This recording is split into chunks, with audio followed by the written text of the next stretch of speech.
दिल दोस्ती दुनियादारी या मालिकेतनं कैवल्याची व्यक्तिरेखा साकारून लोकप्रियतेच्या शिखरावर गेलेला सशक्त अभिनेता अमेय वाघ लवकरच आपल्याला एका नवीन नाटकाच्या माध्यमातून दिसणार आहे, ज्याचं नाव देखील अगदी हटकेदार आणि हसू आणेल असंच आहे। या नाटकाचं नाव आहे आयटम।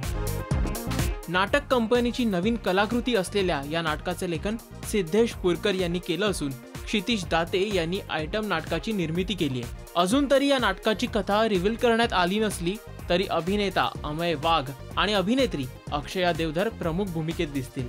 त्याशिवाय नावातल्या वेगळेपणामुळे याचा विषय आणि कथा निराळी असणार हे निश्चित। मराठी रंगभूमीवरील लेटेस्ट अपडेट्सची माहिती आम्ही आपल्यापर्यंत पोहोचवत राहू, त्यासाठी पाहत रहा राजश्री मराठी। हाय, मी Amey Wagh. Please subscribe to Rajshri Marathi.